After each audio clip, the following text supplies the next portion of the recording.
진짜 뉴스처럼 이렇게 급매물이 쏟아지느냐라는 거죠. 급매물이 쏟아지는 게 아니라 매물은 계속해서 줄어들고 있다. 여러분들 어쩌면 이 하락장이 여러분들한테 인생 일대의 최대의 기회가 될 수도 있기 때문에 꼭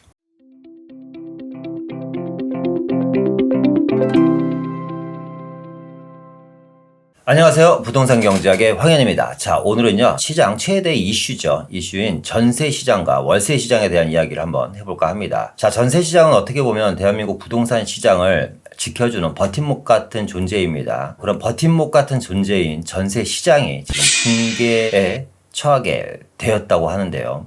그리고 이제 월세 시장 같은 경우는 지금 얼마 전에 일어났던 전세 대란과 같은 월세 대란이 초읽기에 들어갔다고 합니다. 자, 전세 시장 붕괴와 월세 시장의 대란, 어떻게 보면 정말 더 큰 공포가 지금부터 시작되지 않을까라는 생각이 드는데요. 이 전세 시장 붕괴와 월세 대란으로 인해서 시장이 어떻게 변할 것인지 한번 알아보도록 하겠습니다. 자, 최근 뉴스를 보겠습니다. 서울 주택가격이요. 전세값과 주택가격 다 내렸는데 지금 월세만 오르고 있다라는 뉴스가 있습니다. 월세만 계속해서 오른다.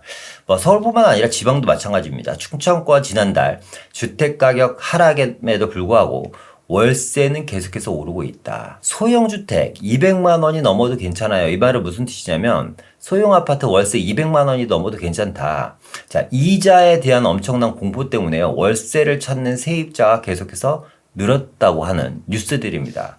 그러니까 최근 뉴스를 보면 집값과 전세값은 둘 다 떨어지고 있는데 하락을 하고 있는데 월세만 유독 오르고 있다는 거죠. 그러니까 같은 상황에 다른 시장이 존재하는 겁니다. 상황은 어떤 상황이죠? 금리 인상으로 인한 전체적인 빅스텝으로 인해서 주택가격에 대한 하락 국면으로 접어들어 있죠. 그러므로 인해서 높은 대출 이자로 인해서 주택가격과 전세 역시 마찬가지로 전세 임차인의 거의 80%가 사실상 전세자금 대출을 받고 입주하는 상황에서 금리 인상은 사실상 임차인들한테 상당히 불리한 작용이거든요. 그러다 보니까 임차인들이 전세 대출 이자보다 월세가 더 저렴하네? 그러면서 월세 시장으로 옮겨가고 있습니다.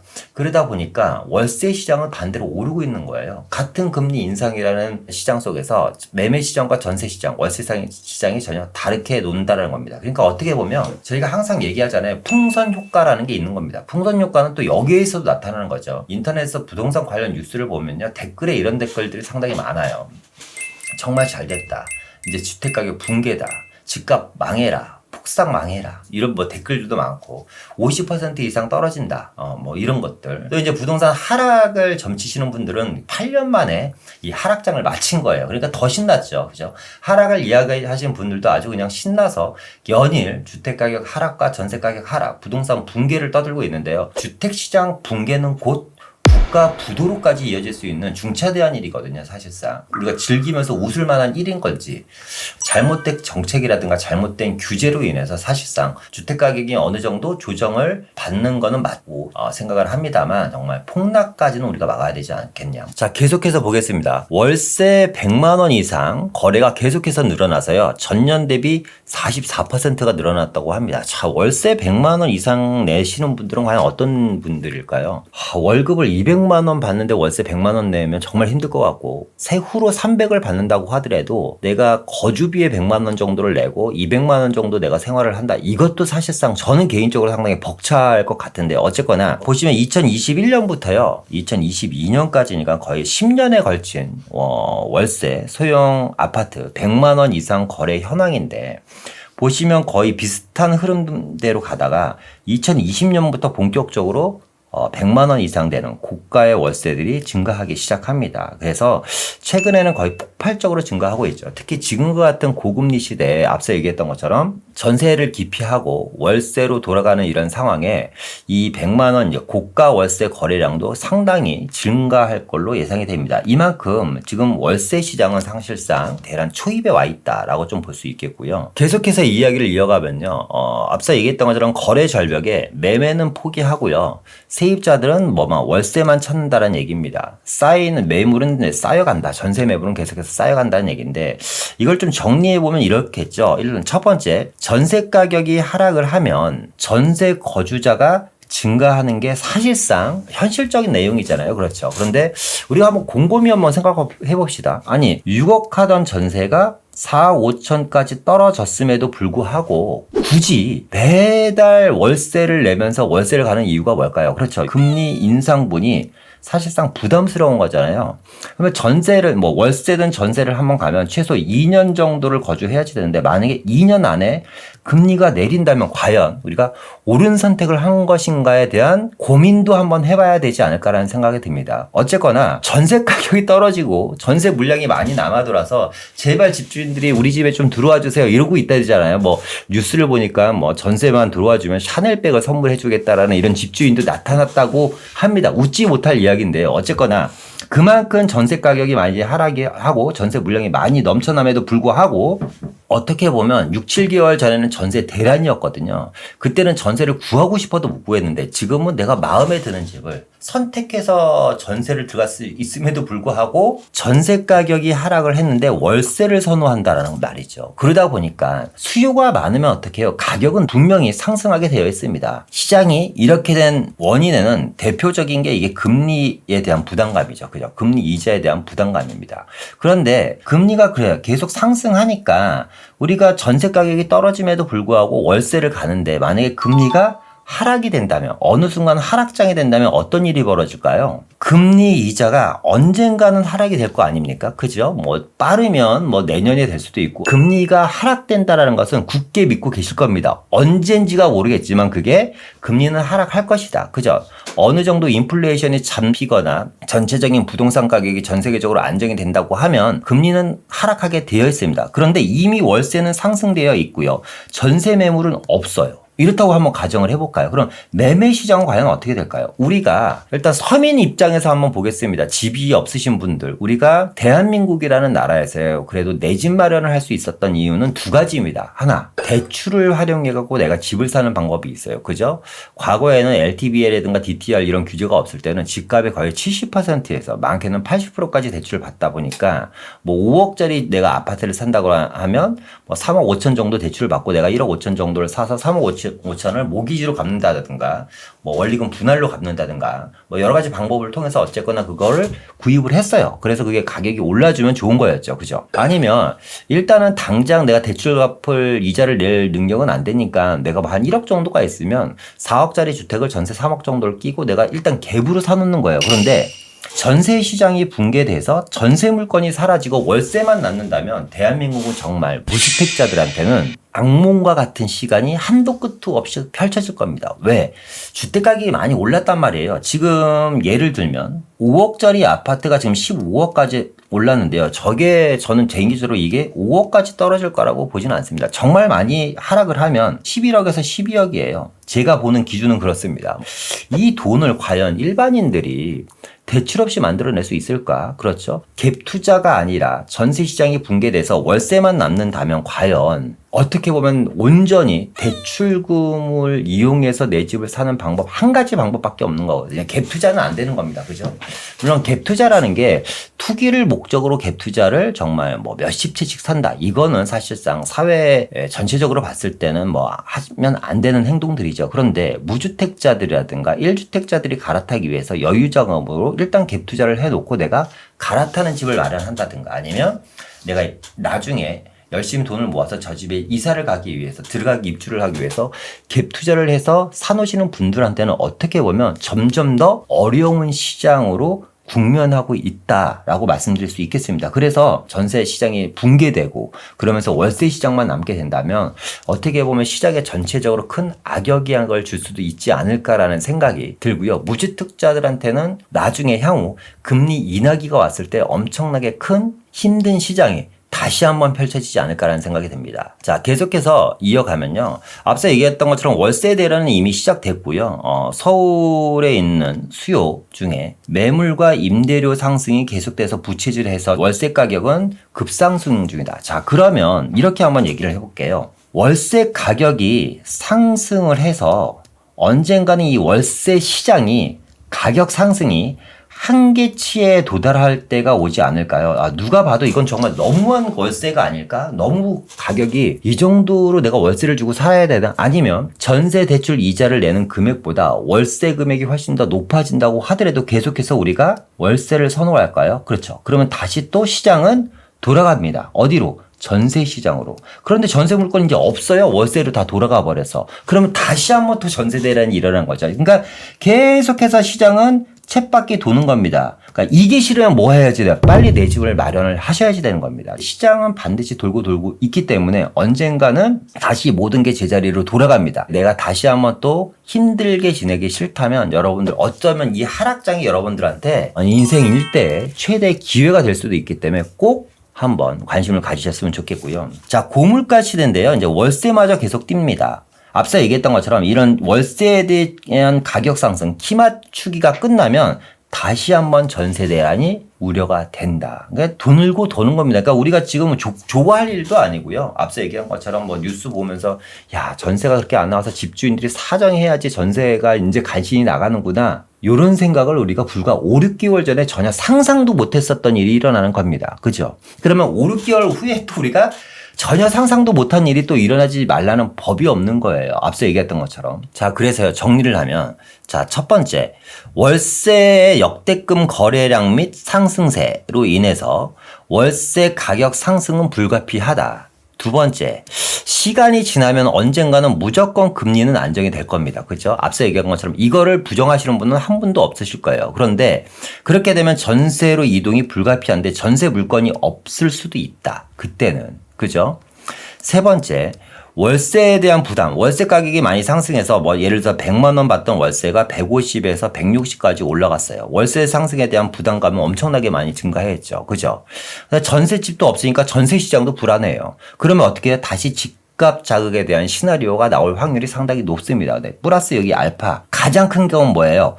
공급에 대한 시나리오가 전혀 없다. 자, 오늘 국토부에서 주택 건설 공급 촉진지구라는 걸 만들어서 서울 시내 주택 공급 촉진지구를 구역 지정을 해서 공급을 빨리빨리 하게끔 좀 진행을 한다고 합니다. 오늘 주택 공급 촉진지구로 지정이 된다고 하더라도 그게 제가 입주하려면 10년, 15년은 걸리겠죠. 그죠? 그러니까 이게 쉬운 게 아닙니다. 공급이 없는 상황에서 금리에 대한 리스크가 꺼졌을 때 다시 시장은 어떻게 갈까라는 걸 우리가 좀 곰곰이 생각해 볼 필요가 있고요. 자, 미 애틀란타 연방은행장이요. 빠르면 12월 이후 금리 인상을 일시적으로 중단하는 게 바람직하지 않냐라는 내용을 언급했다고 합니다. 제가 지난주 영상에서 내년 상반기까지 금리가 될 수도 있지 않을까라는 얘기를 말씀을 드렸어요. 그런데 빠르면 12월 이후 금리 인상이 일단 일시적으로 중단될 가능성도 아주 높아졌다고 합니다. 한번 보겠습니다. 자, 첫 번째, 미국 중앙은행인 연방준비제도가 12월까지 금리를 인상 후 일시적으로 중단할 필요가 있다라고 연방준비은행 총재가 밝혔다. 자, 두 번째, 이 총재, 보스틱 총재는요, 연준이 금리를 12월까지 4에서 4.5% 끌어올린 후 인상을 잠시 멈추고 경제와 물가 동향을 지켜볼 것을 제안했다. 그러니까 뭐냐면 미국도 사실상 금리를 계속해서 올리는 게 수월치는 않을 것입니다. 왜? 경제에 대한 타격이 물가 안정이라든가 인플레이션을 잡기 위한 방편으로 금리를 올리는 것은 뭐 누구나 동조를 하지만 어쨌거나 시장 전체에 대한 불안감을 가중시키는 거거든요. 이게 그렇기 때문에 어쩌면 생각한 것보다 빨리 금리 인상이 중단될 수도 있다. 세 번째, 연준의 고위 관리팀들도 미국 금리를 내년 초까지 올린 후 멈출 것을 제안했다. 그러니까 맥시멈으로 해봤자 내년 초까지 올릴 것으로 하고 제안했다라는 겁니다. 그러면 빠르면 금리 인상이 연말이나 상반기 안에 끝난다는 겁니다. 그런데 우리가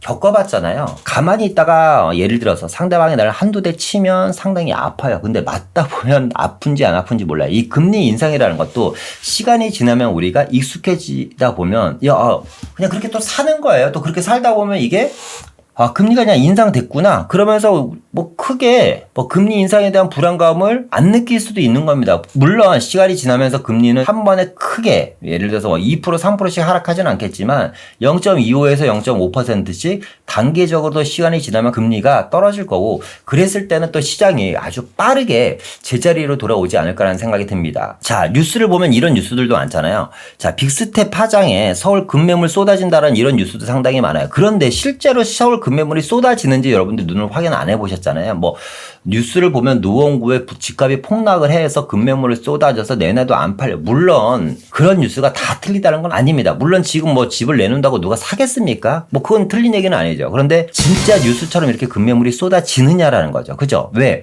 매도자와 매수자의 마음은 전혀 틀립니다. 그죠? 이걸 버틸 수 있는 매수자들도 있는 거예요. 물론 은행 금리가 너무 부담돼서 잠 못 자고 정말 맨날 눈물 흘리는 집주인들도 계실 거예요. 그죠? 영혼까지 끌어당겨서 정말 무리해서 집을 샀는데 대출이자 100만 원 내다가 갑자기 150만 원 내라면 상당히 부담스러워서 이거 큰일 난 거 아니야? 이렇게 생각하시는 분들도 계시는데 언젠가는 이게 끝납니다. 그렇기 때문에 저는 지금 금리로 인해서 대출 이자에 대한 부담감이 있으신 분들, 특히 젊으신 분들이 그런 거에 대한 부담감을 느낀다면 저는 버틸 수 있으면 좀 버티셨으면 좋겠다. 도저히 못 버티면 어떻게 해요? 일단 팔아야겠죠. 그죠? 매도를 하셔야겠지만.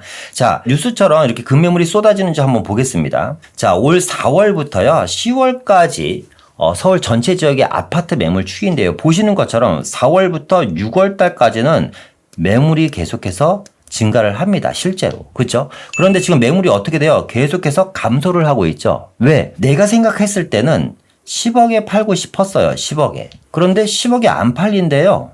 9.5억에 팔린대요. 그래? 9.5억이라도 사볼까? 이것도 안 팔린대. 이제 9억에 팔린대. 8억 5천 정도면 한번 손님 붙여볼게. 이제 또 부동산에서 이러는 거예요. 그러면 나 안 팔어. 이래버리는 거죠. 그러니까 뭐냐면 매도자와 매수자의 마음은 아직도 많이 틀립니다. 이 안에는 중간에 큰 산으로 가로막혀 있기 때문에 매수자는 더 떨어졌으면 좋겠는데 매도자들 중에서 정말 세금 문제라든가 종부세 일시 완화로 인해서 급하게 팔려고 하는 분들 아니면 매물은 지금 다시 어떻게 걷어들이고 있다는 겁니다. 그러니까 어떻게 매물이 계속해서 줄어들고 있습니다. 좀 정리를 해보면 이런 거죠. 전세 시장이 붕괴되고 월세가 증가하고 월세 가격은 계속 치솟고 언젠가는 이 월세 가격 상승에 대한 부담감을 느낀 사람들이 다시 전세 시장으로 들어올 거고 그럴 때 전세 물건이 과연 얼마나 있을까?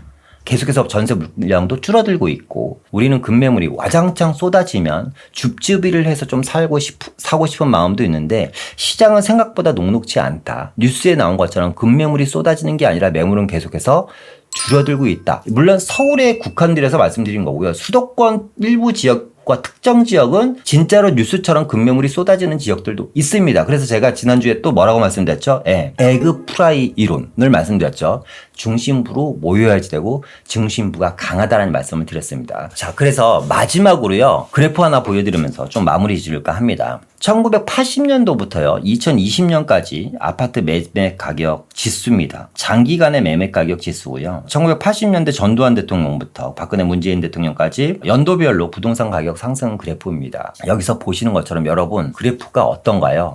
상당히 상승장 때 가파르게 오르죠. 중간중간에 이렇게 하락장들도 있습니다. 그죠? 문재인 대통령 시절에 지금 이렇게 가파르게 올랐다가 지금 어떻게 해요? 가격이 떨어지는 겁니다. 지금 하락 국면에 지금 들어간 거예요. 전체적으로 우리는 우상향이라는 그래프를 볼 수가 있고요. 이 그래프는 어떻게 보면 우리가 주식하시는 분들이 있잖아요. 그죠? 주가 지수를 보더라도 전체적인 거는 우상향입니다. 보시는 것처럼 부동산은 상승과 하락 보합, 또 상승과 하락 보합, 또 상승과 하락 보합을 계속해서 번갈아 가면서 시장을 이어가고 있습니다. 계속 상승할 수만 있는 것도 아니고요. 계속 하락할 수만 있는 것도 아닙니다. 상승장이 오면 언젠가는 하락장이 오는 거고 지금 거의 8년간의 그 기나긴 상승장 그 전에 또 이제 한 6, 7년간의 하락장이 있었잖아요. 그죠?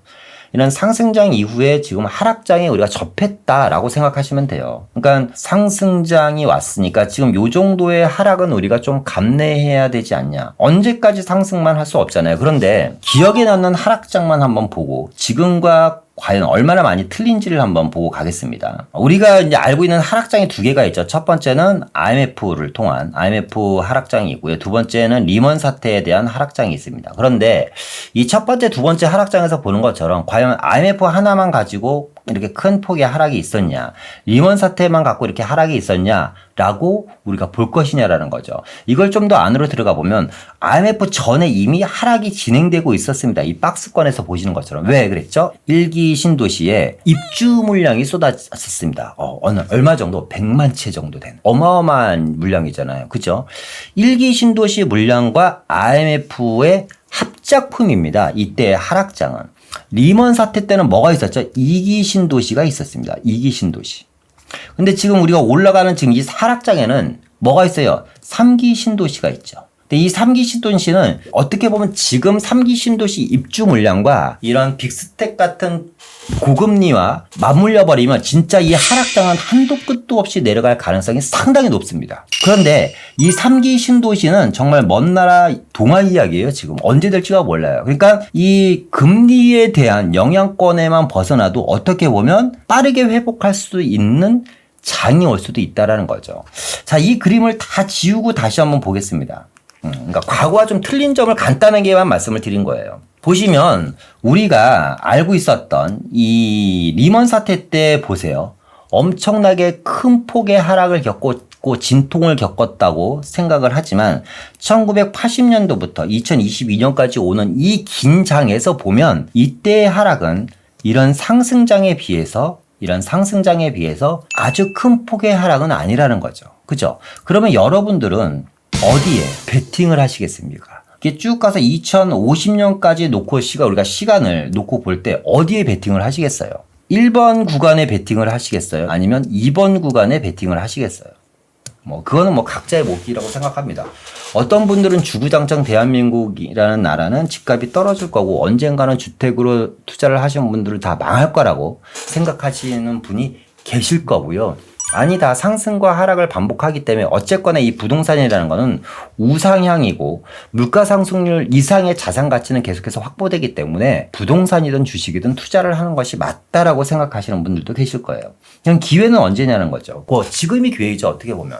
이런 하락장 때 여러분들이 틈새 시장을 잘 노리시면 어떻게 보면 좋은 기회가 되실 수 있다라는 거죠. 자, 보시는 것처럼요. 40년이 넘는 기간 동안 시장은 상승과 하락을 계속해서 반복하지만 결국은 우상향이라는 걸 알 수 있습니다. 그죠? 우상향이라는 건 뭐예요? 1억짜리 아파트가 결국에는 20억까지 간다라는 겁니다. 같다라는 거예요. 이 안에서 1억짜리가 1억 5천 갔다가 다시 1억 갔다가, 그죠? 5억 갔다가 4억 갔다가 3억 갔다가 다시 7억 갔다가 8억 갔다가 9억 갔다가 가격이 빠지고 올라가는 건 반복할 수 있지만 결국에는 우상향이라는 겁니다. 우상향. 그죠? 여러분들의 생각은 어떤지 한번 곰곰이 생각해 보시고요. 앞서 말씀드렸던 것처럼 그러니까 저는 부동산을 지금 막 구입하십시오. 지금 구입 안 하시면 큰일 납니다. 이런 말씀을 드리는 게 아니라 조금 너무 이 하락장에 도취되어 있지 않나라는 생각이 들어요. 그리고 너무 절망적인 생각을 하고 계시는 분들 많은 것 같고 또 이 하락론을 주구장창 외치시는 분들은 너무 이 하락에 대한 찬가를 부르는 게 좀 답답해서 전체적인 시장에 대한 과거 사례를 보여드리면서 진짜 이 전세 시장이 몰락했을 때 우리한테 어떤 결과가 오는지에 대한 이야기를 좀 말씀드리고 싶어서 오늘 시간을 마련했고요. 시장의 방향성을 읽어야 됩니다. 방향성에 대한 큰 흐름은 쉽게 바뀌지 않습니다. 방향성은 뭐예요? 요게 방향성입니다. 이런 게. 그죠? 전체적인 시장의 방향성. 여러분들 지금 주식 많이 떨어졌잖아요. 그죠? 대표적인 우량주라고 할 수 있는 삼성이나 카카오 지금 완전 바닥입니다. 과거 가격 대비 4분의 1, 5분의 1 토막 난 주식들도 많아요. 가치주들 중에서. 그죠? 여러분들이 봤을 때 어떤 분들은 이제 끝이야라고 절망하시는 분들이 있고 어떤 분들은 이제 지금이 다시 한번 기회라고 생각하시는 분들도 계십니다. 제 주변에는 자본가라든가 자산가들이 상당히 많습니다. 최근에 만나면 이런 이야기를 많이 합니다. 지금 우리가 총알을 준비해야지 되고 지금부터 우리가 시장을 다시 한번 들여다봐야 될 때고 지금 우리가 행동을 취하는 시간이 다가오고 있다라고 얘기를 하십니다. 그분들은 자본금이 있기 때문에요. 여러분들보다 항상 빨라요. 여기서 더 떨어지면 어떡하지 이런 생각 안 하십니다. 지금 내가 그냥 20억짜리가 한 5억 떨어지면 사는 거예요. 그게 6억, 7억 더 떨어지는 거에 대한 생각을 안 합니다. 왜? 내가 만족한 구간에 사서 더 오르면 그만인 거니까. 그렇죠? 그러니까 여러분들이 또 한 발 늦을 수밖에 없어요. 여러분들이 이때 어떤 행동을 하셨고 앞서 얘기한 것처럼 이런 하락 구간, 그죠? 1990년대 초의 하락 구간, 90년대 후반의 하락 구간, 2006년부터 2013년도까지의 이런 하락 구간에 여러분들 중 어떠한 행동을 하셨는지 여러분들의 행동에 대한 결과가 오늘 여러분들의 모습입니다. 그 점을 좀 주의하셔서 너무 이 하락장에 심취해 있지 않길 바라고요. 자, 오늘 이만 마치고 다음에 더 좋은 영상으로 찾아뵙도록 하겠습니다. 감사합니다.